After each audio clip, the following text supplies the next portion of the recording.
বহু বছর আগে যখন তে ছোট বয়সে রাস্তা হারিয়ে কান্নাকাটি করছিল মামা করে, ঠিক তখনই আরএম এসে তেকে সান্ত্বনা দেয়। তাকে কোলে তুলে নিয়েছিল, সান্ত্বনা দিয়ে বলেছিল তার আর ভয় নেই, পরিবারের কাছে ফিরিয়ে দেবে। প্রথম কথাটা আরএম খুব সুন্দরভাবে পালন করতে পেরেছে। সত্যি তের আর ভয় নেই, কিন্তু দ্বিতীয় কথাটি পূরণ করতে পারেনি। তেকে ফিরিয়ে দিতে পারেনি নিজের বাবা মায়ের কাছে, পরিচয় জানতে পারেননি তাদের খোঁজ খবর পাননি। বাবা মায়ের কিছুই মনে নেই তের। এতগুলো বছর নিজের সন্তানের মতোই আরএম আর জিন তেকে মানুষ করেছে। আরএম আর জিনের ঘরে আগে থেকেই তাদের দুই সন্তান ছিল। প্রথম সন্তান যার নাম হচ্ছে বেগম, আর দ্বিতীয় সন্তান যার নাম হচ্ছে লিজা। বেগম তেকে বিয়ে করার, সংসার করার স্বপ্ন দেখিয়ে সে অন্য মেয়েকে বিয়ে করে আনে। এটাতে প্রচণ্ড ভেঙে পড়ে এবং সিদ্ধান্ত নেয় সেও বিয়ে করে ফেলবে, তার এখন মুভ অন করা উচিত। তে খোলাখুলিভাবে আরএমকে বিয়ের কথা জানায়। তারপরে শুক্রবারে তেকে দেখতে এলো। তে সুন্দর মতো নিজেকে রেডি করে মাথায় কাপড় পেঁচিয়ে ড্রয়িং রুমে ঢুকলো। বুকের ভেতর কান্নাগুলো যেন দলা পাকিয়ে যাচ্ছে, বুক চিরে চিৎকার বেরিয়ে আসতে চাইছে। সে কি হাউমাউ করে কান্না করে দিবে? কাউকে বলবে তার মন ভাঙার গল্প? কাকে বলবে? তাতে ধাস চেপে সে নিজেকে শান্ত করলো। চোখের দৃষ্টি ফুলে নিবদ্ধ করে জিনের হাত ধরে পাত্রপক্ষের সামনে বসলো। ভুলে কারোর দিকে তাকালো না। নিস্তব্ধতার মাঝে পাত্রপক্ষের সব প্রশ্নের উত্তর দিল। হঠাৎ কেউ বিষণ্ণ সুন্দর পুরুষালী কণ্ঠে একটুখানি বিষণ্ণতা নিবেদন করে বলল, আপনার হাতের আঙুলগুলো দেখি একটু। কণ্ঠটা তীর বুকে খাস করে বেঁধে চারপাশে ছড়িয়ে পড়লো, যেন নিজের ভেতর কেমন শীতলতা অনুভব করলো। সে কাঁপা কাঁপা হাতগুলো ওড়নার নিচ থেকে বের করে মিলে ধরলো। বিষণ্ণ সুন্দর কণ্ঠের মানুষটাকে এক পলক দেখার ইচ্ছেটুকু জলাঞ্জলি দিয়ে একটু পর উঠে পড়লো। তারপর পাত্রপক্ষের সাথে কি কথা হলো তে জানে না। একবার শুধু তার বড় বাবা জিজ্ঞাসা করে গেল ছেলেকে পছন্দ হয়েছে কিনা। তে মাথা নেড়ে সায় জানাতে তিনি হাসি মুখে চলে গেল। তার কয়েক ঘন্টা পর রাত 10টার দিকে তেকে লাল টুকটুকে বউ সাজিয়ে দিল। তে পুরোটার সময় যেন মূর্তির মতো বসেছিল। খুবই ঘরোয়া পদ্ধতিতে তার বিয়েটা সম্পন্ন হলো। বিদায়ের সময় খুব স্বাভাবিক রইল তে, কোনো কান্নাকাটি করলো না। বড় মা বড় বাবাকে বুকে জড়িয়ে বিদায় জানালো। তে শেষবারের মতো সবার দিকে এক নজর তাকিয়ে গাড়িতে উঠে গেল। 3 মিনিট পর গাড়ি স্টার্ট দিতেই তার সহ্য শক্তির বাঁধ ভাঙা প্লাবন ঘটল। সে দু হাতে মুখ ঢেকে হাউমাউ করে কান্না শুরু করে দিল। এতদিনে চেপে রাখা সমস্ত কষ্টগুলো যেন অস্ত্র হয়ে ঝরে পড়তে লাগলো। হঠাৎ কান্নার শব্দগুলোকে প্রতিহত করে তের কানের কাছে একজন মুখ নিয়ে ফিসফিস করে বলল, আজ থেকে তোমাকে আর দুঃখ পেতে দেব না, প্লিজ তুমি কান্না করো না।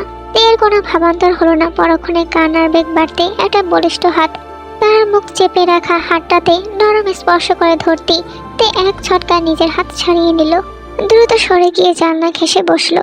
এতক্ষণ অচেনা মানুষের সামনে কান্না করেছে বলে লজ্জা যেন মিহিয়ে গেল। ইস, কি ভাবে সবাই, তার মতো এত বড় মেয়ে এভাবে কান্না করা একদমই অনুচিত হয়েছে। কান্না করতে করতে ক্লান্ততে মন ও মস্তিষ্ক কোনোটাই ঠিক নেই। একটা সময় সিটে মাথা এড়িয়ে ক্লান্ত চোখ দুটো বন্ধ করলো সে। এরপর কতক্ষণ কেটে গেছে সে জানে না। তার ঘুম ভাঙে কারো মিহি স্বরে। সে বিষণ্ণ সুন্দর কণ্ঠের মানুষটি ক্রমাগত বলে যাচ্ছে, শুনছো, আমরা পৌঁছে গেছি, এইতে আমরা পৌঁছে গেছি, নেমে পড়ো। তে অতি কষ্টে চোখের পাতা খুলল। কেউ একজন অনেক ঘনিষ্ঠ হয়ে তার দিকে ঝুঁকে আছে। অন্ধকারে মুখটা আবছা। সে আবছা মুখ আর তার মুখের মধ্যবর্তী দূরত্ব বড্ড কম। তে ঝট করে মাথা উঠাতে মানুষটি সরে গেল। গাড়ি থেকে নেমে যেতে তের চোখে পড়লো সমস্ত গাড়িতে সে একা। ড্রাইভার আগেই নেমে গেছে। সে আর এক মুহূর্ত দেরি করলো না, সাবধানে দরজা খুলে নেমে পড়লো। সঙ্গে সঙ্গে মিষ্টি একটা মেয়ে এসে তাকে জড়িয়ে ধরলো।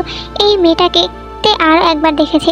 কবুল বলার আগে মেয়েটা তাকে জড়িয়ে ধরে হাস্যজ্জ্বল মুখে বলেছিল, আমি জিমিন, তোমার একমাত্র নানাস। তে চারপাশে তাকিয়ে সে বিষণ্ণ সুন্দর কণ্ঠের মানুষটাকে খুঁজলো, কোথাও নজর এলো না। অতঃপর জিমিনের হাত ধরে শ্বশুরবাড়িতে পা রাখলো। মনের ভিতর লক্ষ কোটি প্রশ্নের মেলা। কেমন হবে তার নতুন জীবন? সে কি মানিয়ে নিতে পারবে? তাকে পারতে হবে যে। আজ থেকে শুরু হলো তার অ্যাডজাস্টমেন্ট শব্দের পরীক্ষা দেওয়ার লড়াই। ড্রয়িং রুমের সোফায় তেকে বসালো জিমিন, তারপর এক দূরে ছুটে গেল।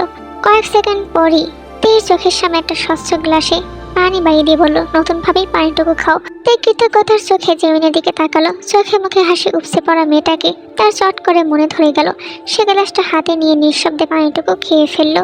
মাথার ঘোমটা সামান্য উঁচিয়ে সে এদিক ওদিক তাকালো। জিমিনকে দেখা যাচ্ছে না। তাছাড়া যার সাথে তার বিয়ে হলো সে মানুষটিও কোথাও নেই। মানুষটাকে কি সে এক পলক দেখবেও না? এরপর কেটে গেল বেশ অনেকটা সময়। তে সম্পূর্ণ অপরিচিত একটা রুমে বসে আছে, মাথায় ঘুমটা নেই। বহুক্ষণ ঘুমটা দিয়ে থাকতে থাকতে সে ক্লান্ত। সে মুখ ঘুরিয়ে বিরক্তি ভরা চোখে টেবিল সোজা উপরের দেয়াল ঘড়ির দিকে তাকালো। ঘড়িতে একটা ছুঁয়েছে। সে বাড়িতে এসেছে ঘন্টাখানেক হলো। যে মেয়ের সাথে কিছুক্ষণ থেকেছে, শ্বশুরের সাথে দেখা হয়েছে।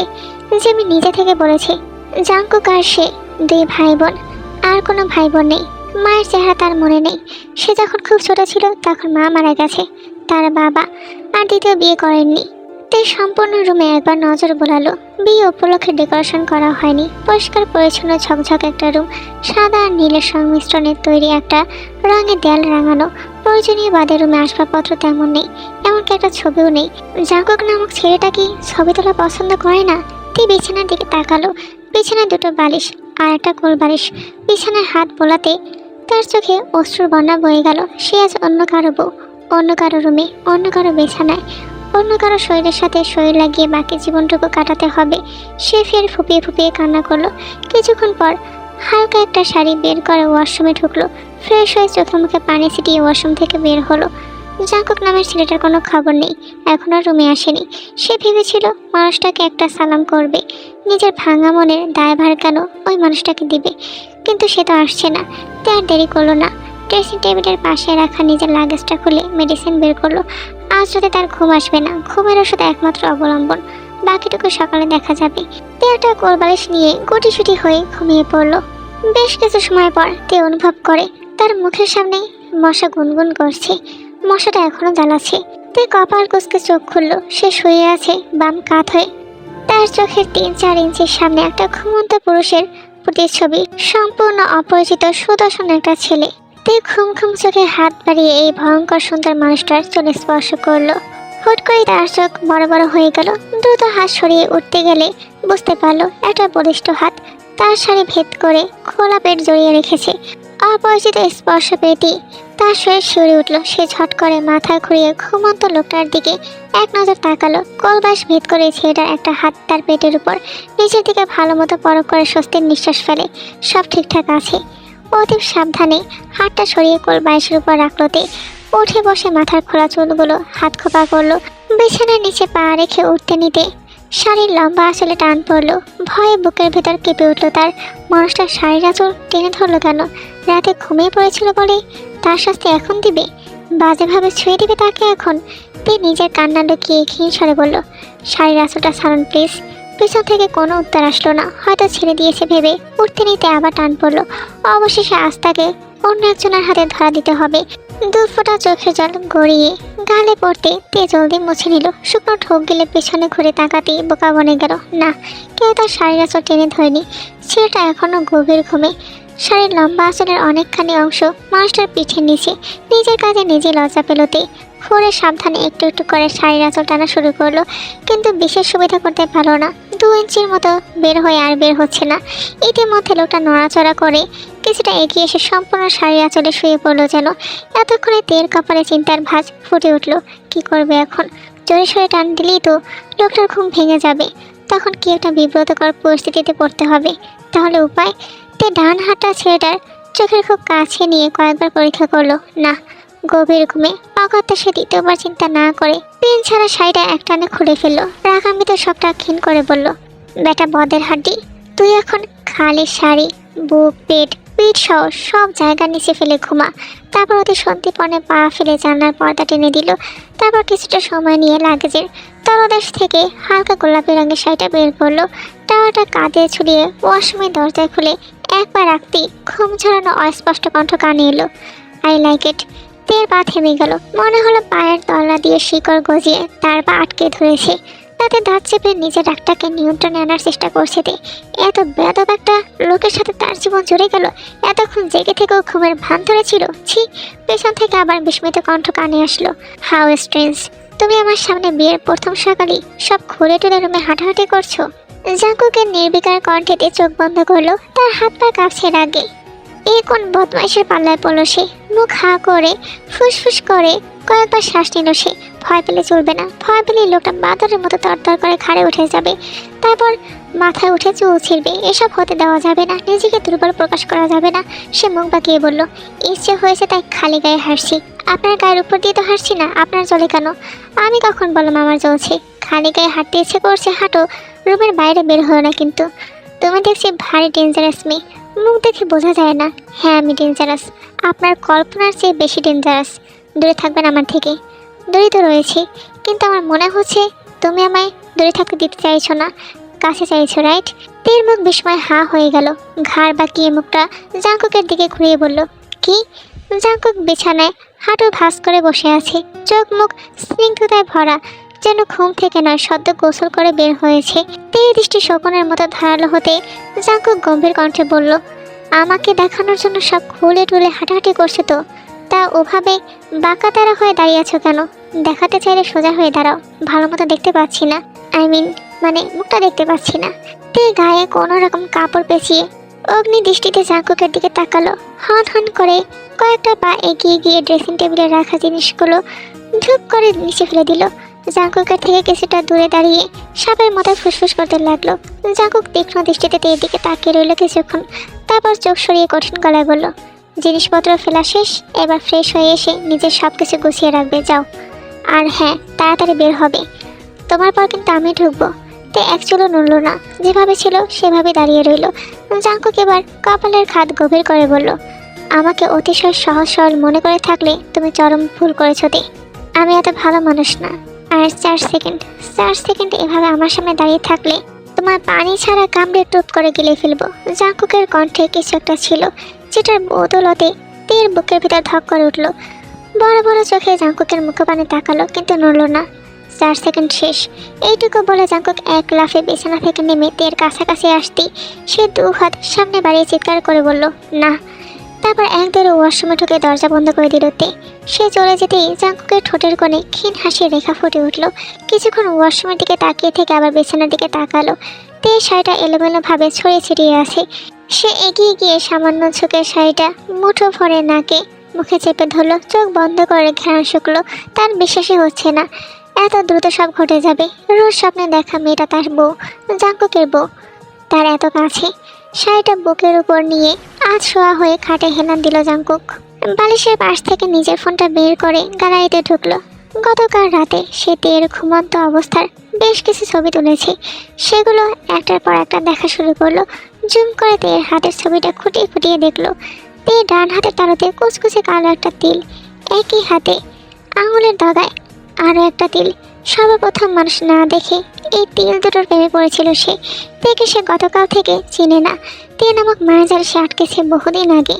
গতকাল সে গাড়ি থেকে নেমে মায়ের কবরস্থান দেখতে গিয়েছিল, মায়ের কাছে দোয়া নিতে গিয়েছিল তার নতুন জীবনের জন্য। সেখান থেকে ফিরতে ফিরতে রাত 1টা প্রায়। চিন্তিত মনে দ্রুত রুমে ঢুকে তার চোখে তে নামক মায়াবতীতে আটকে যায়। তে এলোমেলোভাবে শুয়ে আছে। সে দরজার কাছে থেকে দীর্ঘক্ষণ সে ঘুমন্ত পরের দিকে তাকিয়ে থাকে, যেন কাছে গেলে ঘুম ভেঙে যাবে।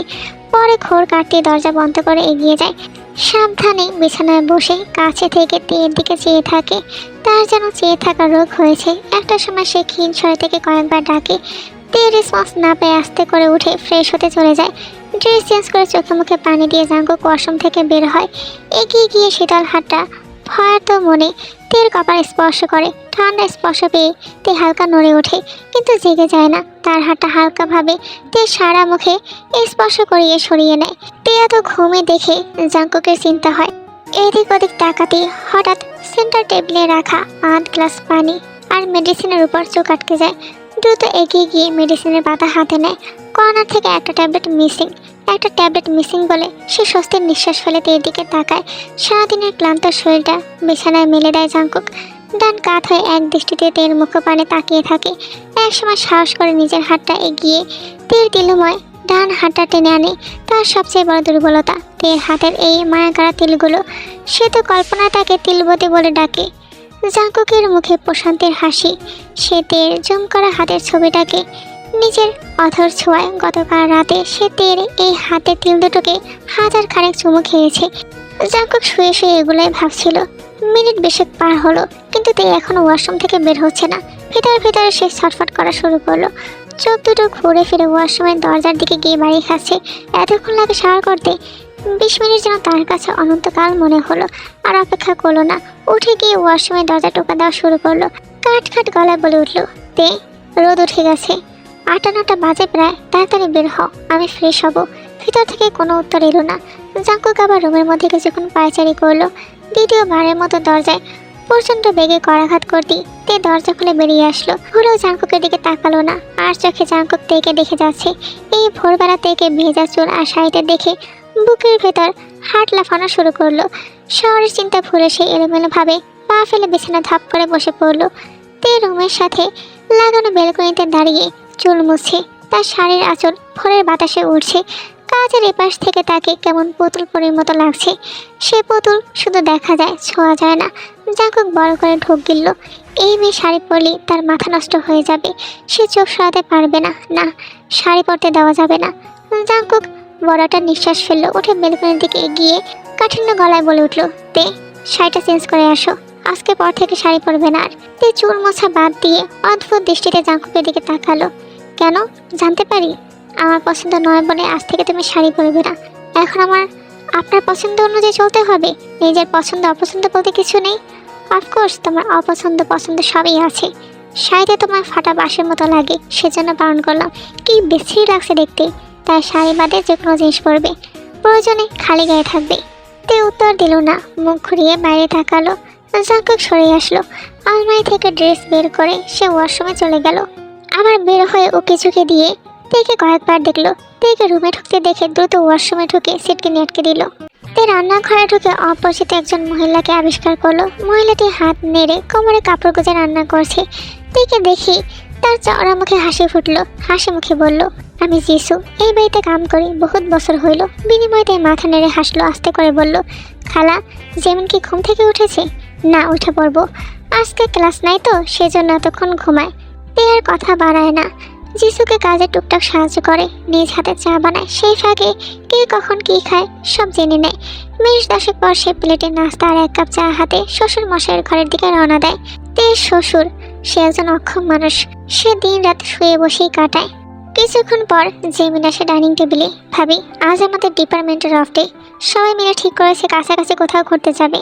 আমি যেতে চাইছিলাম না, কিন্তু সবাই ফোনের পর ফোন করছে, বাধ্য হয়ে যেতে হচ্ছে। বলতে বলতে জেমিন প্লেটে পানি ঢেলে উঠে পড়লো। তেকে হালকা করে জড়িয়ে ধরে বলল, ভাইয়ের খাবার রুমে নিয়ে যেতে বলেছে ভাবি, আমি আসছি। তারপর এক দৌড়ে সিঁড়ি বেয়ে উপরে উঠে গেল। তে আস্তে ধীরে খাওয়া শুরু করলো। কোথাকার এমপি মন্ত্রীর সাথে তার বিয়ে হয়েছে যে খাবার উপরে নিয়ে যেতে হবে, নিচে নেমে খাওয়া যায় না, বদের হাড্ডি। খালি তাকে দিয়ে হুকুম চালানো।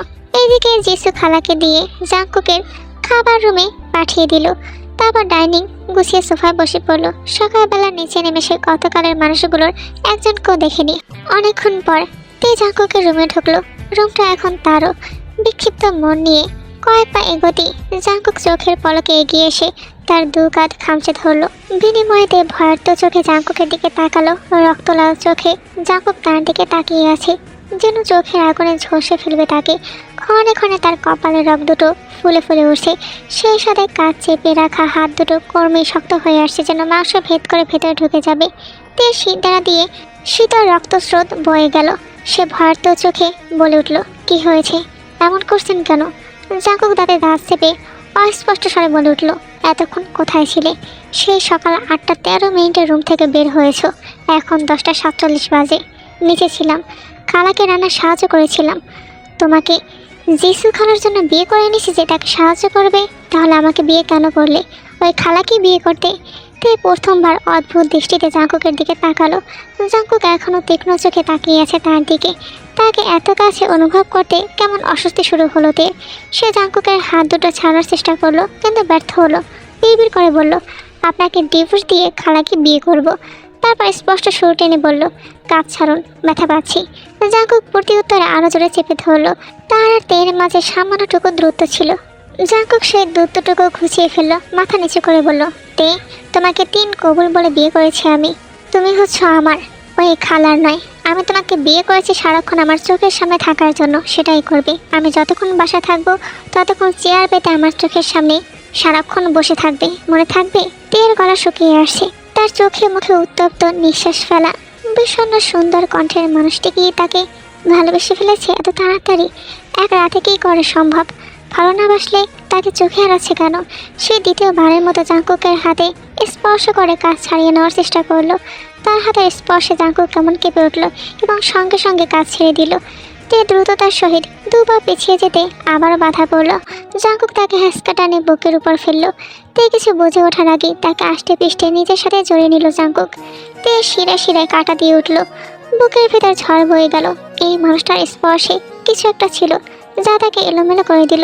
মনের ভেতর অন্য রকমের অনুভূতির আবির্ভাব ঘটল। তীর মাথা ঝিমঝিম করছে, দাঁড়িয়ে থাকা শক্তিটুকু নিঃশ্বাস হয়ে যাচ্ছে ধীরে ধীরে। এই নতুন অনুভূতির সাক্ষী সে কিছুতেই হবে না, পরিচিত হবে না আর কোনো অনুভূতির সাথে। নিজেকে আর কারো মায়া জড়াবে না। সে হাঁসফাঁস করতে করতে জাঙ্কুককে নিজের থেকে আলাদা করতে চাইল, কিন্তু পারল না। তার নিঃশ্বাস বন্ধ হয়ে আসছে। টেনে টেনে শ্বাস নিয়ে কোনো রকমে বলল, ছাড়ুন, ছাড়ুন আমায়। তারপর কচু পাতার মতো নেতিয়ে পড়ল সে। চোখ জোড়া আপনা আপনি বন্ধ করে ঢলে পড়লো জাঙ্কুকের বুকে।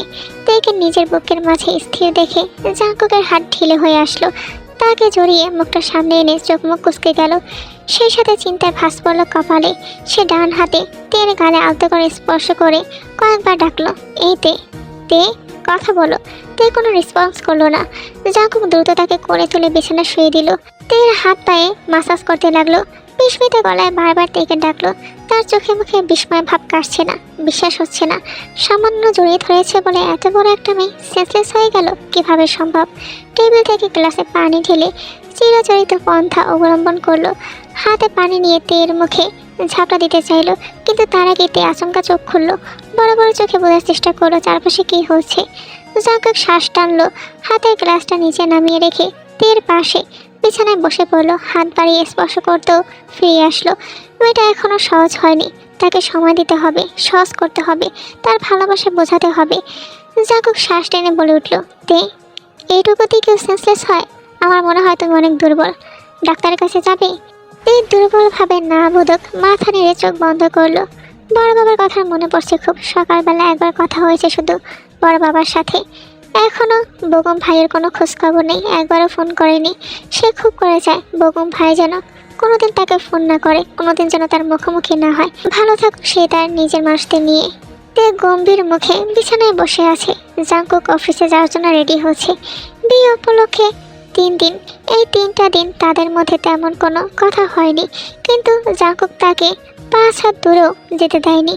সত্যি সত্যি বিছানা থেকে 1 হাত দূরে চেয়ারে বসিয়ে রেখেছে, আর জাঙ্কুক বিছানায় শুয়ে এক দৃষ্টিতে তার দিকে তাকিয়ে থেকেছে। এই কি অস্বস্তিকর অবস্থা! আজ অফিসে গেলে তে স্বস্তির নিঃশ্বাস ফেলবে। হঠাৎ করে জাঙ্কুক গলার টাইটা বেঁধে তের সামনে এসে দাঁড়ালো। কণ্ঠে মধু ঢেলে বলল, তে, আমি আর হাত নষ্ট করব না, খাবারটা খাইয়ে দাও তো। তে এই ভয়টাই পাচ্ছিল। জিসুখরা নাস্তার প্লেট ঘন্টা খানেক আগে রেখে গেছে, কিন্তু এই বদের হাটে শুধু ঘোরাঘুরি করছে, খাবারের দিকে ভুলেও তাকাচ্ছে না। জাঙ্কুক তের মুখ বরাবর বিছানায় বসে বালিশের পাশ থেকে ল্যাপটপটা কোলের উপর অন করলো। এক পলক তের দিকে চেয়ে বলল, কি হলো, তাড়াতাড়ি করো, অফিসে লেট হয়ে যাচ্ছে তো। এইটুকু বলে ল্যাপটপের স্ক্রিনে চোখ রাখলো। তে পারবো না বলতে গিয়েও নিজেকে সামনে নিল। উঠে গিয়ে খাবারের প্লেট হাতে নিল। জাঙ্কুক ল্যাপটপের স্ক্রিন থেকে চোখ না সয়ে সামান্য হাঁ করলো। তের কপাল কুঁচকে গেল। বাচ্চাদের মতো এত ছোট হাঁ করলে খাওয়াবে কি করে? সে দুবার না ভেবে বাম হাতের প্লেটটা বিছানায় রাখলো। এক হাতে জাঙ্কুকের গা চেপে বড় করে হাঁ করে পরোটা ছিঁড়ে টুকরো টুকরো করে ভরে দিল। মনে মনে বলল, খা বজ্জাত, ভালো করে খা। তার এহেন কর্মকাণ্ডে জাঙ্কুক ভাবাচাকা খেয়ে গেছে। মুখের খাবার চেবানো বাদ রেখে বড় বড় চোখে তাকিয়ে আছে।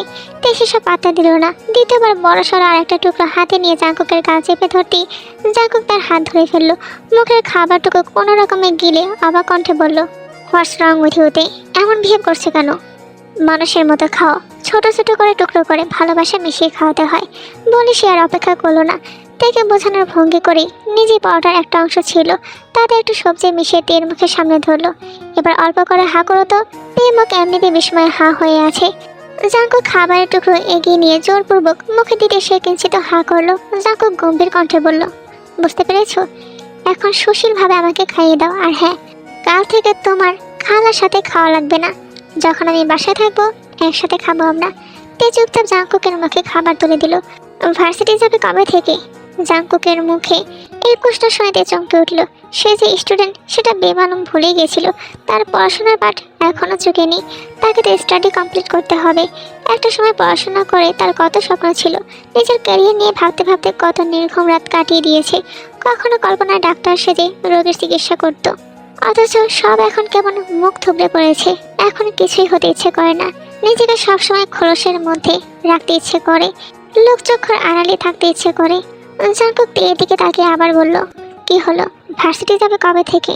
তে জবাব দিল, জানি না। জাঙ্কুকের খাওয়া শেষ। পানির গ্লাসে চুমুক দিয়ে তের দিকে তাকালো। তাকে অন্য মানুষকে দেখে মনে কষ্ট পেল। মেয়েটাকে সে উচ্ছ্বসিত দেখতে চায়, ভালোবাসা আর আদরে মুড়িয়ে নিতে চায়, তাকে হাসি খুশি রাখতে চায়, কিন্তু কোথাও যেন বাধা। সে মনে মনে বলল, তে সময় দাও আমাকে। তোমার ওলটপালট পৃথিবী ঠিক করে দেওয়ার দায়িত্ব আমার, এবং একান্তই আমার।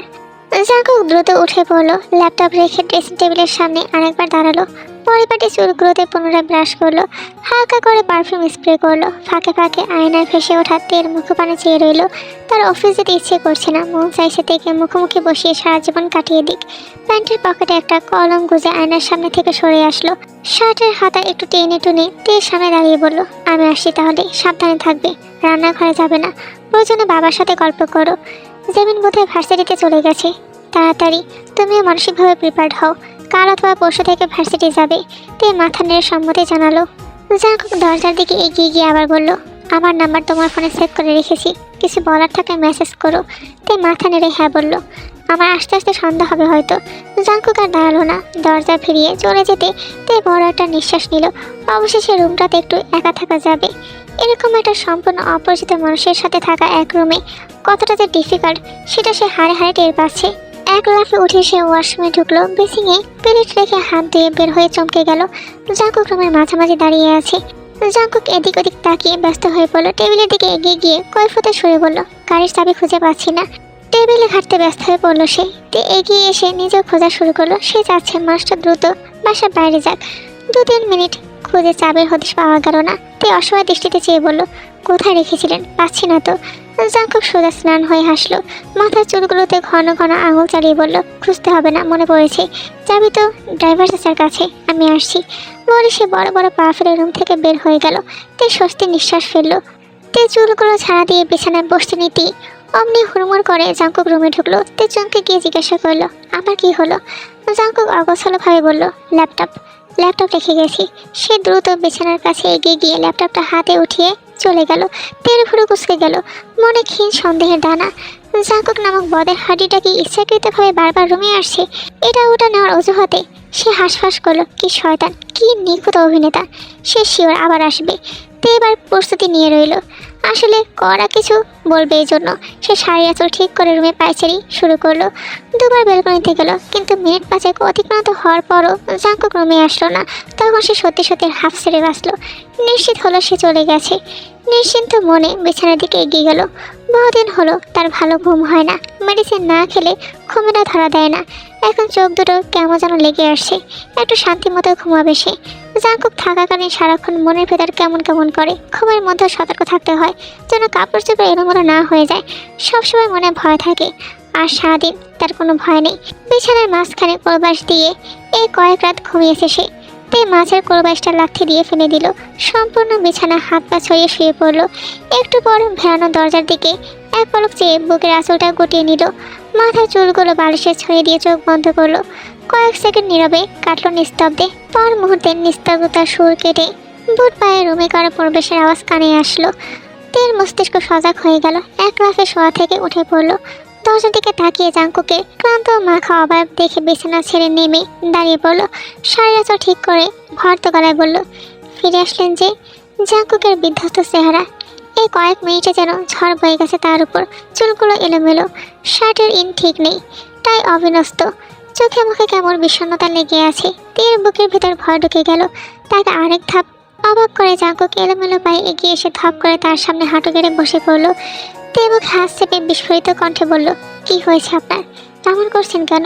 জাঙ্কুক কিছু বলল না, তবে আস্তে আস্তে তার বলিষ্ঠ হাত দুটো তের কোমর জড়িয়ে নিল। পেটে মুখ গুজে জাঙ্কুক চোখ বন্ধ করলো। তে জমে পাথর হয়ে গেছে। ডান হাতটা এখনো তার মুখে, চোখে মুখে অস্থিরতা। আশেপাশে কি হচ্ছে ঠাউর করার চেষ্টা করছে। সে মাথা নিচু করে বিস্ফোরিত নয়নে জাঙ্কুকের দিকে তাকালো। জাঙ্কুক প্রায় সঙ্গে সঙ্গে বাচ্চাদের মতো টেনে টেনে বলল, তে আমি ক্রমেই পাগল হয়ে যাচ্ছি। এতদিন ভেবেছি তোমার থেকে দূরে আছে বলেই এই উদ্ভ্রান্ত ভাব, তোমাকে পাশে পেলে সব ঠিক হয়ে যাবে, কিন্তু হলো তার উল্টো। তোমাকে পাশে পেয়ে আরও বেশি পাগল হয়ে গেছি। এখন সারাক্ষণ তোমার চোখের সামনে যাই, আমার কাছাকাছি, আমার আশেপাশে তোমার অস্তিত্ব অনুভব করতে চাই।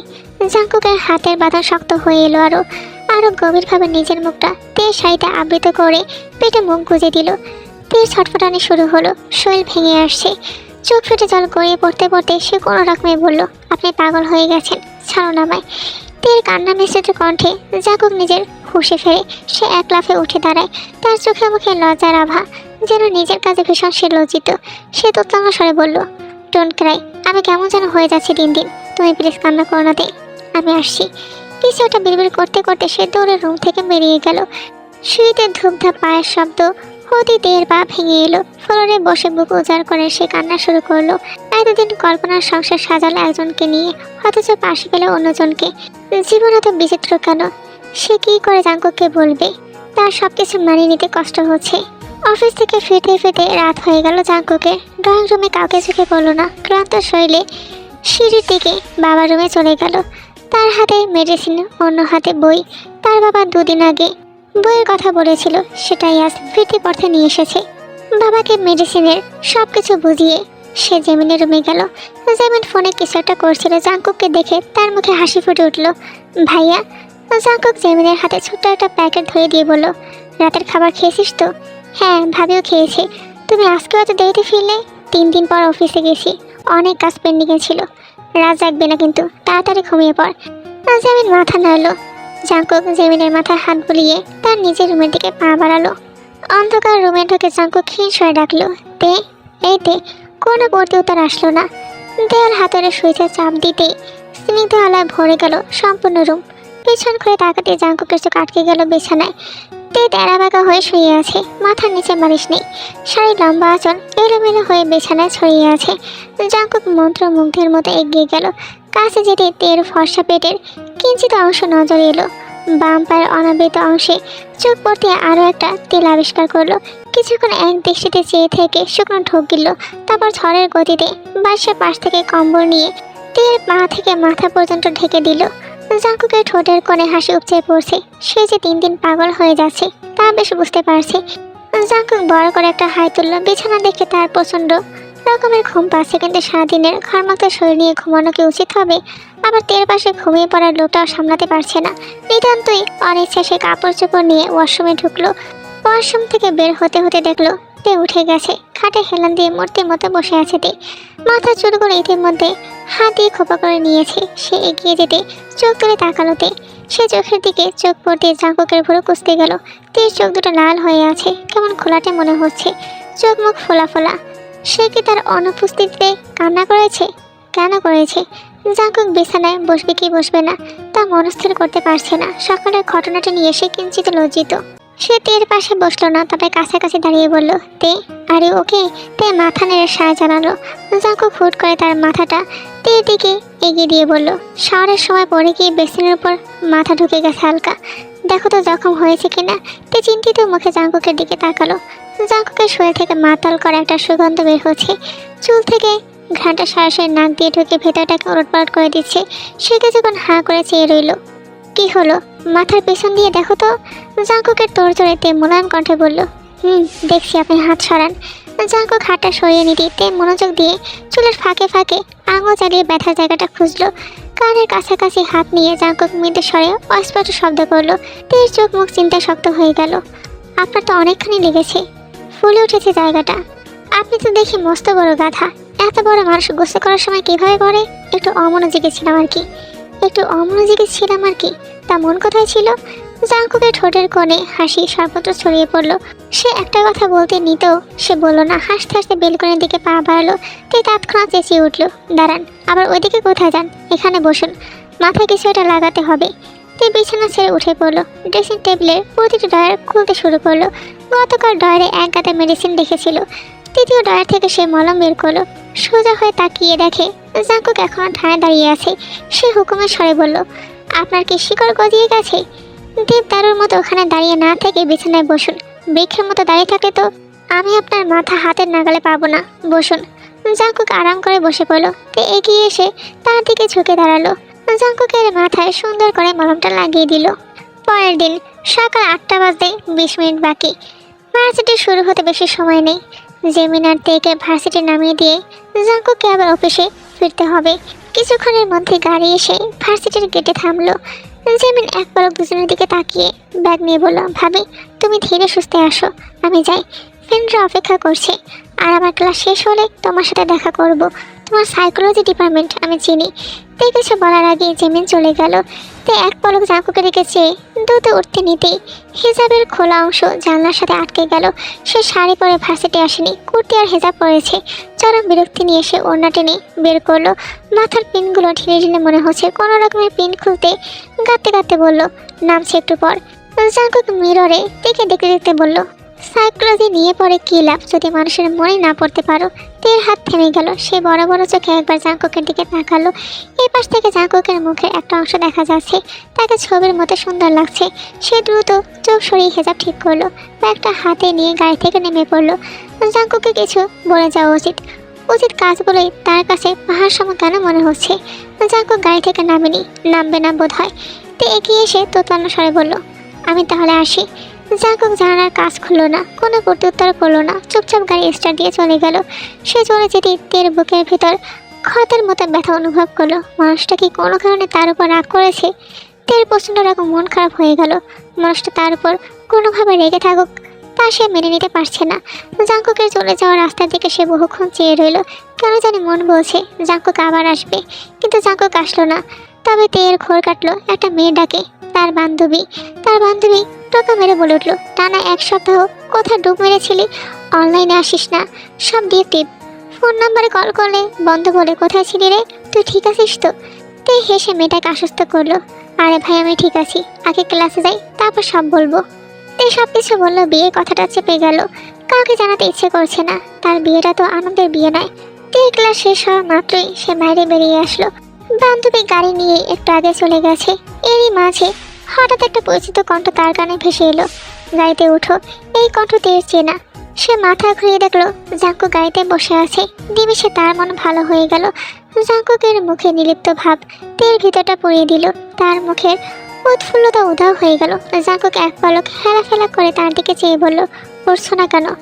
কাজ আছে আমার। কাজ আছে তো কাজে যান না, আমাকে নিতে আসতে কে বলেছে? তের কড়া কণ্ঠে জাঙ্কুক ভরকে গেল। নিজেকে ধাতস্থ করে বলল, কেউ বলেনি, নিজে থেকে এসেছি। তে আর বিরক্তি করলো না। এগিয়ে গিয়ে পেছনে দরজা টানতেই কপালে শুকনো ভাঁজে রেখা সৃষ্টি হলো। দরজা খুলছে না। মনের ভুল ভেবে দ্বিতীয়বার আরও জোরে টানলো, কিন্তু না, কিছুতেই খুলছে না। এক পলক জাঙ্কুকের দিকে তাকাতেই বলল, টানাটানি করে লাভ নেই, এটা থেকে লক করা। তে ডোর লকের বিষয়টা বুঝতে পারলো। মুহূর্তে তার মুখের পেশি শীতল হয়ে গেল। নিজের হাসিটুকু লুকিয়ে সামনে দরজা খুলে জাঙ্কুকের পাশে বসে পড়লো। কিছুক্ষণ পরে জাঙ্কুক গাড়ি ছেড়ে দিল। গাড়ি যে বাসার রাস্তার দিকে যাচ্ছে না তাতে বেশ বুঝতে পারছে, কিন্তু কোনো প্রশ্ন করলো না। জাঙ্কুক সকাল থেকে একটু মনমরা হয়ে আছে। সকালবেলা জাঙ্কুক থেকে টাই বেঁধে দিতে বলেছিল, কিন্তু সে দেয়নি। তারপর থেকে অন্যরকম হয়ে আছে। গাড়ি চলছে 8 ঘন্টার মতো। এই সময় জাঙ্কুক টু শব্দ করেনি। ফুলও তের দিকে একবার তাকায়নি। আর চোখে তাকে একবার দেখে তে দ্রুত সিদ্ধান্ত নিয়ে ফেললো। স্ট্রেট বলে উঠলো, গাড়ি থামান। জাঙ্কুক গাড়ির স্পিড কমাতে কমাতে বলল, কেন? ফাঁকা দেখে একটু সাইড করুন প্লিজ, ইটস অ্যান ইমার্জেন্সি। কিছু দূর গিয়ে ফাঁকা রাস্তাতে জাঙ্কুক গাড়ির ব্রেক কষে দিল। চোখ মুখ শক্ত করে তের দিকে তাকালো। তে মাথা নিচু করে ব্যাগ চেপে আছে। চোখ বন্ধ করে একটু শ্বাস টানলো, তারপর সিট বেল্ট খুলে ফেললো। জাঙ্কুকের দিকে চেয়ে এক টানে তার টাই ধরে কিছুটা কাছে নিয়ে আসলো। জাঙ্কুক হতভম্ব হয়ে বলল, কি করছো কি? তে প্রশ্নের উত্তর দিল না। প্যাচ খুলে টাইটা খুলতে জাঙ্কুক হতবিম্বল হয়ে গেল। এক হাতে বুকের অনাবৃত অংশের শার্ট খাঁচে ধরে বলল, টাই খুলছো কেন? আর কিছু খুলতে দিব না। তে চোখ উল্টে একবার জাঙ্কুককে দেখে বলল, বোতামের উপর থেকে হাতটা সরান। সরাবো না। তুমি হঠাৎ এমন বিহেভ কেন করছো? তে চুপচাপ জাঙ্কুকের হাতটা এক টানে সরিয়ে ফেললো। শার্টের উপরে 2টি বাটন লাগিয়ে টাই ঝোলালো। গভীর মনোযোগ দিয়ে কিছুক্ষণ চেষ্টা করে অবশেষে ঠিকঠাক টাই বাঁধতে সফল হলো। জাঙ্কুকের শার্ট ছেড়ে বলল, টাই বেঁধে দিলাম, এবার কথা বলুন। জাঙ্কুক এতক্ষণে বুঝতে পারলো তের স্পর্শগুলোতে কিছু একটা ছিল যা সে এখনো অনুভব করছে।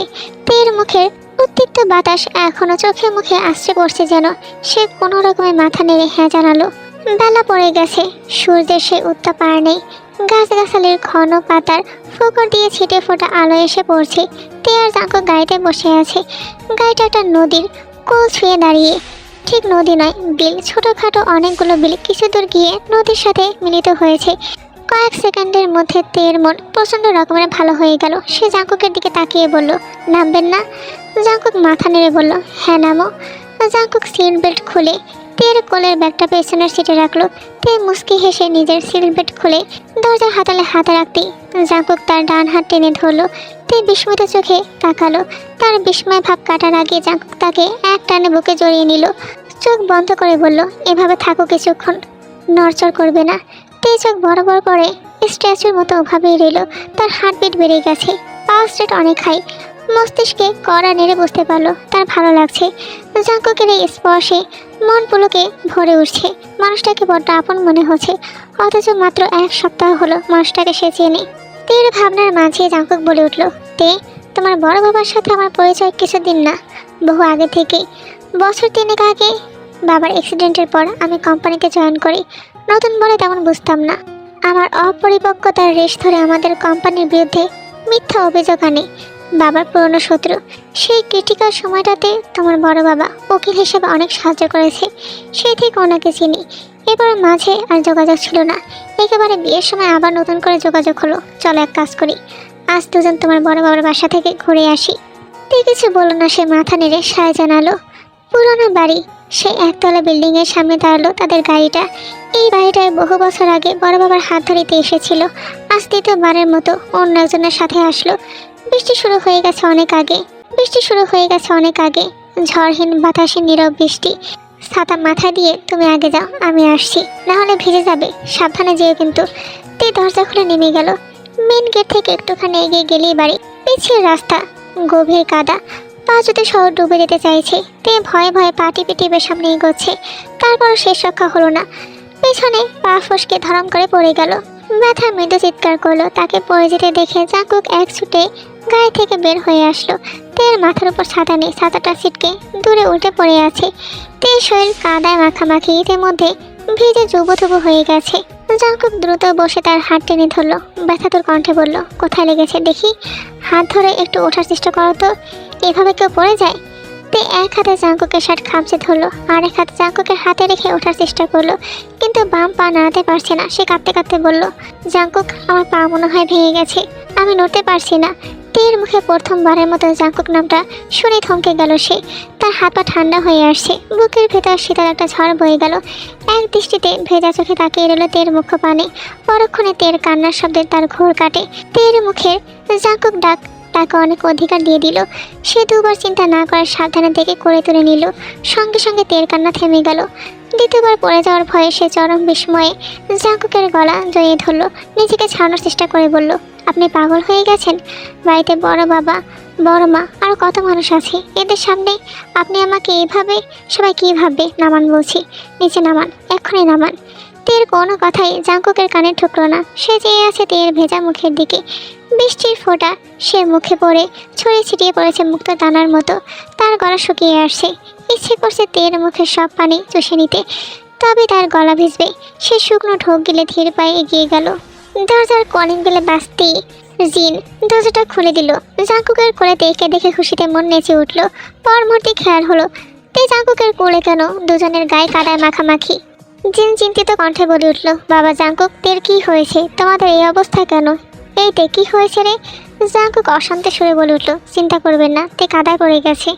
জাঙ্কুক তেকে সাবধানে চেয়ারে বসিয়ে দিল। তার চোখে মুখে গভীর চিন্তার ছাপ স্পষ্ট। সে তের বাম পাটা হাঁটুর উপর নিয়ে জুতা খুলে ফেলল। হালকা একটু নড়াচড়া করতে তে ব্যথা কুকড়ে উঠল। তের মুখপানে চেয়ে বুকের ভিতর পড়ে গেল তার। তের কষ্টটুকু যেন উপলব্ধি করতে পারছে সে ব্যস্ত কণ্ঠে বলে উঠল, বড় মা, ওকে হসপিটালে নিতে হবে, কষ্ট হচ্ছে ওর। জিন তের পাটা পরখ করলো। সিরিয়াসলি ইনজুরি মনে হচ্ছে। মেয়েটা এত বেখেয়ালি কেন? সেই সাথে জাঙ্কুকের তের প্রতি এতটা কনসার্ন দেখে তার মন ভরে উঠল। মেয়েটাকে উপযুক্ত ছেলের হাতে তুলে দিতে পেরেছে। তিনি বলে উঠল, এই ভেজা কাপড়ে কি করে যাবে? কাপড় পাল্টে যাও। রাতে তে পায়ের ব্যথা ছটফট করে উঠল, আর সেজন্য জাঙ্কুকও ঘুমাতে পারছে না। তের কান্না দেখে জাঙ্কুকের নিজের হাত পা কাঁপছে, তার চোখ বারবার ভিজে উঠছে। প্রথমবার কারো ব্যথা নিজের বুকটা ফালা ফালা হয়ে যাচ্ছে, তার নিজেরই কেমন যেন লাগছে। সে রুদ্ধ কণ্ঠে বলল, তে আমার ছাড়ো, বড় মা আর বড় বাবাকে ডেকে নিয়ে আসি, আমার ভয় করছে। তে ছাড়লো না, জাঙ্কুককে আরো কঠোরভাবে আঁকড়ে ধরে মুখ গুজলো, অস্পষ্ট কণ্ঠে বলে উঠল, এত রাতে কাউকে ডাকাডাকি করতে হবে না, আমি সহ্য করে নিব। জাঙ্কুক মাথায় হাত বুলিয়ে তেকে শান্ত করতে পারলো না। একটু পর পর তের চোখ মুখ নীল হয়ে যাচ্ছে, সোয়া শক্ত হয়ে আসছে, চোখের কার্নিশ বেয়ে অশ্রুধারা ঝরছে, যা ইতিমধ্যে জাঙ্কুকের টি শার্ট ভিজিয়ে ফেলেছে। জাঙ্কুক হঠাৎ থেকে সাবধানে নিজের থেকে ছাড়িয়ে বালিশে মাথা রাখলো, তারপর তের মস্কে যাওয়া পায়ের গোড়ালির উপরের অংশ হালকা করে টিপে দিল। এতে যদি ব্যথা একটু কমে, কিন্তু তাতে কাজ হলো না। তে আগের মতো দাঁত কামড়ে নিজেকে সামলাচ্ছে। অগত্যা জাঙ্কুক ফের পা রেখে এগিয়ে এসে তের মাথাটা পরে তুলে নিল। তে ভেজা পাপড়ি মেলে জাঙ্কুকের চোখের দিকে চেয়ে রইল। সে চোখের দিকে জাঙ্কুক বেশিক্ষণ চেয়ে থাকতে পারল না। মুখটা নিচু করে তের ভেজা সর্বোচ্চ মুখশ্রীতে নিজের ভালোবাসায় ভরিয়ে দিল। পরের দিন সকালে জাঙ্কুক সময় নিয়ে ওয়াশরুমে চলে গেল। তারপর নিজে ফ্রেশ হয়ে এসে দেখলো তে উঠে গেছে। তেকে উঠতে দেখে জাঙ্কুক হস্তদন্ত হয়ে কাছে গিয়ে জিজ্ঞাসা করলো, এখন কেমন লাগছে তোমার পা? পা বেশি ব্যথা করছে? আমি ঠিক আছি, তবে জলদি করে বড় মা আর লিজাকে পাঠিয়ে দেন তো, দরকার আছে। জাঙ্কুকের কপাল কুঁচকে গেল, চিন্তিত কণ্ঠে বলল, আমি থাকতে তাদের কেন জ্বালাতে হবে? আমাকে বলো কি দরকার? আপনাকে বলতে পারবো না, আপনি ওদের কাউকে পাঠিয়ে দিন তো। আমাকে বলতে হবে, আমি কাউকে ডেকে দিব না, বলো কি প্রয়োজন? তে স্থির হয়ে গেল, বেশিক্ষণ স্থির থাকতে পারলো না, পেট ধরে মোছামুছি শুরু করলো। অসহায় চোখে মুখে কাঁদো কাঁদো হয়ে জাঙ্কুকের দিকে তাকাতেই সে যেন সব বুঝে গেল। হাতে টাওয়ালটা রেখে এগিয়ে গেল, অতি সাবধানে তেকে কোলে তুলে নিয়ে ওয়াশরুমে ঢুকলো। সেখানে তেকে কোল থেকে নামালো। তে বেসিনে ভর দিয়ে এক পায়ে দাঁড়ালো, ছোট্ট একটা টুলের উপর তের বাম পা রেখে জাঙ্কুক বলল, আমি বাইরে অপেক্ষা করছি বলে সে ওয়াশরুমের দরজা ফিরিয়ে বাইরে অপেক্ষা করা শুরু করলো। কিছুক্ষণ পর তে ওয়াশরুম থেকে ক্ষীণ স্বরে বলে উঠলো, আমার হয়ে গেছে। জাঙ্কুক দরজা ঠেলে স্বাভাবিকভাবে ভেতরে ঢুকলো। তে বেসিনে ভর দিয়ে দরজার দিকে মুখ করে দাঁড়িয়ে আছে, তার চোখ দুটো ক্রমাগত এদিক ওদিক ছোটাছুটি করছে, মুখে লজ্জার ছাপ স্পষ্ট। জাঙ্কুক তাকে আরেক দফা লজ্জায় ফেলতে এক পা করে তের দিকে এগোলো। তে ভয় মিশ্রিত চোখে জাঙ্কুকের দিকে তাকিয়ে আছে। জাঙ্কুকের চোখে দুষ্টমিতে ভরপুর। সে এগিয়ে গিয়ে তের কয়েক ইঞ্চি সামনে দাঁড়িয়ে পড়লো। কয়েক সেকেন্ড তের মুখের দিকে চেয়ে দু হাত প্রসারিত করে তে দুপাশ দিয়ে বেসিংয়ের উপর রাখলো। ঝুঁকে আরেকটু এগিয়ে গিয়ে মাছের দূরত্বটুকু খুঁচিয়ে ফেললো। তে শুকনো ঢোক গিলে নিজের শরীরটা আরেকটু পেছনের দিকে হেলে দিল। এলোমেলো সরে বলল, কি করছেন? তের মুখে বিন্দু বিন্দু জল, চোখের পাপড়ি ভেজা, মাথার খোপা করা চুল খসে পড়েছে, কপালের কাছে কিছু সিক্ত চুল লেপটে আছে। সে মুখের দিকে জাঙ্কুক কিছুক্ষণ তাকিয়ে রইল এক দৃষ্টিতে। জাঙ্কুকে সে দৃষ্টিতে সহ্য হলো না। সে বাম হাত উঁচু করে জাঙ্কুককে হালকা করে ধাক্কা দিয়ে বলল, সরে দাঁড়ান। জাঙ্কুক সরল না, তবে তার দৃষ্টির কিছুটা নড়চড় হলো। একটু তটস্থ হয়ে বাম হাতটা উঁচু করে তের কপালের ভেজা চুলগুলো ছুঁয়ে দিল। ফিসফিসিয়ে বলল, ফিজিক্সের ভাষায় কার্যকারণ ছাড়া পৃথিবীতে কিছুই ঘটে না। প্রতিটি কাজের পেছনে একটা করে কজ থাকবে, পরবর্তীতে সেই কজের ইফেক্ট পড়বে। Cause and effect. তোমার এই দুর্ঘটনার পিছনে হয়তো অদৃশ্য কোনো কারণ আছে, তার ইফেক্ট চোখের সামনে দেখতে পারছি। তুমি না চাইতো কতটা কাছে চলে এসেছো আমার। তে চোখ বন্ধ করে টেনে শ্বাস নিল। জাঙ্কুকের কথাটাতে বিন্দু মাত্র মিথ্যে নেই। সত্যি সত্যি সে না চাইতো জাঙ্কুকের অনেকটা কাছে চলে গেছে। এই মানুষটার মধ্যে কিছু একটা আছে যা তাকে সব ভুলে চুম্বকের মতো কাছে টানে। মানুষটার প্রতিটি কথা, প্রতিটি কার্যকলাপ, ছোট বড় কেয়ারগুলো বুকে অস্থির ঢেউ তুলে দেয়, সেই সাথে মনে টুকরো টুকরো অনুভূতির জন্ম দিচ্ছে। মানুষটার একটুখানি স্পর্শ তাকে যেন সদূরে ভাসিয়ে নিয়ে যেতে চায়, একদম বহুদূরে। জাঙ্কুকের স্পর্শে তের ঘোর ভাঙে। জাঙ্কুক তাকে কোলে তুলে নিয়েছে। তে আড়ষ্ট ভঙ্গিতে হাত বাড়িয়ে গলা জড়িয়ে ধরতে জাঙ্কুক দরজা ঠেলে রুমে প্রবেশ করে। খাটে হেলান দিয়ে তেকে বিছানায় বসিয়ে দেয়। বাম পাটা সাবধান উঁচু করে একটা বালিশের উপর রাখে। তে বলে ওঠে, আপনি খেয়ে আসুন, অনেক বেলা হয়ে গেছে। জাঙ্কুকও বলে উঠল, তোমারও খেতে হবে, আগে তোমাকে খাইয়ে তারপর আমি খাবো। তে ক্ষীণ স্বরে উত্তর দিল, আমি খেয়ে নিব, আপনার ভাবতে হবে না। আমি না ভাবলে কে ভাববে? আমার নিজের ভাবনা নিজেই ভাবতে পারি। মানুষ নিজের চাইতে কাউকে বেশি ভালোবাসে না। সো আমার প্রতি এত দরদ দেখাতে হবে না। আমার নিজের লাইফের প্রতি আমার যথেষ্ট ভালোবাসা আছে। তের কণ্ঠে কেমন কাঠিন্য মিশে আছে। জাঙ্কুকের কপাল কুঁচকে গেল। রাতে তো বেশ স্বাভাবিক ছিল, হঠাৎ রেগে যাচ্ছে কেন, কী সব বলছে? জাঙ্কুক তের একটা হাত চেপে ধরে বলল, কি হয়েছে, রেগে যাচ্ছ কেন? তে একটা নিজের হাত ছাড়িয়ে নিল। তার কি হয়েছে সে নিজেই জানে না, উল্টো পাল্টা কী সব বলে ফেলেছে। কে বলেছে মানুষ নিজের চেয়ে কাউকে বেশি ভালোবাসতে পারে না? বছর 6 আগে তাদের দুটো বিল্ডিং পরে একটা বাসার রান্নাঘরে আগুন লেগেছিল। শত হামাগুড়ি দিতে শেখা বাচ্চাটাকে বাঁচাতে গিয়ে মা আগুনে ঝলসে মারা গেল। পৃথিবীতে কত শত ঘটনা নিত্যদিন ঘটছে, একজনকে বাঁচাতে গিয়ে আরেকজন অকাতরে প্রাণ হারাচ্ছে। তের হঠাৎ কান্না পেল। সে নিজের উপর বিরক্ত। তে ফুপিয়ে ফুপিয়ে কান্না শুরু করলো। জাঙ্কুকে এবার হক চকিয়ে গেল। কান্না করছে কেন? পা ব্যথা করছে এবার? এই তেকে চুপ থাকতে দেখে জাঙ্কুক পরম মমতায় তার চোখের জল মুছে দিল। তে এক ছটকায় জাঙ্কুকের হাত সরিয়ে বলল, আপনি একটা উদ্ভিদ। জাঙ্কুকের চোখে মুখে নতুন করে বিস্ময় ভর করলো। তেকে শান্ত করার জন্য ঘন ঘন মাথা নেড়ে বলল, হ্যাঁ একদম ঠিক বলেছ, আমি উদ্ভিদ। তা কেমন উদ্ভিদ? বড়গাছা নিশ্চয়ই। অন্য একজনের আশ্রয়ে বেঁচে আছি, তাকে ছাড়া আমি অস্তিত্বহীন। এই জাঙ্কুক ভ্যানিশ। তের কান্না থেমে গেল। চোখ মুছে বলল, আমার ক্ষুধা লেগেছে। জাঙ্কুক মুচকি হেসে উঠে বলল, নিঃশব্দে দরজা ঠেলে বাইরে বের হলো। খাওয়া দাওয়া শেষ করে জাঙ্কুক তেকে ওষুধ খাইয়ে দিল। মাঝে কেটে গেল 2টা দিন। এর মাঝে তের পা ব্যথাও ঠিক হয়ে গেল। আর জাঙ্কুক তেকে নিয়ে নিজের বাড়িতে ফিরে এলো। রাতে ডিনার শেষেতে অনেকক্ষণ জেমিনের রুমে গল্প গুজব করলো।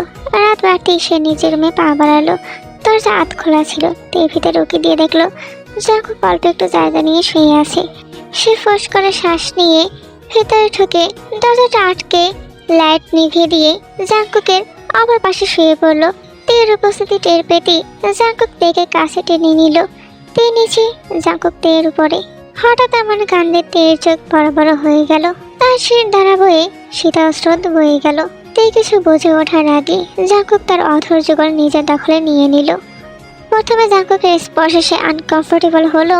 এখন আর তার এমনটা মনে হয় না। সে প্রথমে রেসপন্স না করলেও পরক্ষণে সে রেসপন্স করা শুরু করে। বেশ খানিক পর জাঙ্কুক তেকে ছেড়ে দিয়ে তের চোখে তাকিয়ে জিজ্ঞাসা করে, তে সত্যি করে বলো তো, তুমি কি আমাকে একটু ভালোবাসো না? তে একটা শুকনো ঢোক গিলল। পরক্ষণেই সে স্বীকার করলো সেও জাঙ্কুককে ভালোবাসে। জাঙ্কুক যেন এই কথা শোনার জন্য অপেক্ষা করছিল। তে বলার সাথে সাথে তের অধৈর্যগল আবার নিজের দখলে নিয়ে নিল। উন্মাদের মতো তেকে নিজের করতে চাইল। তে সারা দেশ জুড়ে নিজের হাতের বিচরণ চালাতে লাগলো। জাঙ্কুকের এহেন স্পর্শে তে ছটফট শুরু করে। জাঙ্কুক তের পুরো মুখশ্রীতে নিজের ভালোবাসার পরশ শিখে দেয়। তারপর গিবা দেশে নিজের মুখ ডুবালো। সেখানেও নিজের ভালোবাসার পরশ শিখে দিল। আস্তে আস্তে বক্ষ পিঞ্জরায় মুখ নিয়ে যায়। মুহূর্তে তে শৈলে সারা লোমকূপ দাঁড়িয়ে গেল। মুহূর্তের মাঝে অনুভব করলো জাঙ্কুকের হাত তার শাড়ির আঁচলে। জাঙ্কুক তের শাড়িটা তের বক্ষ পিঞ্জরা থেকে সরিয়ে দিল। আস্তে আস্তে মুখ ডুবালো তের ওদরে। মাতাল করা স্পর্শে তেকে ডুবিয়ে দিল নিজের মাঝে। তেও নিজেকে সঁপে দিল জাঙ্কুকের হাতে। ব্যথাময় সুখ সে অনুভব করতে লাগলো। জাঙ্কুকের ভালোবাসা সিক্ত হয়ে গেল। এখান থেকে শুরু হলো তাদের নতুন করে ভালোবাসার সূচনা। আর এই গল্পের সমাপ্তি এখানেই।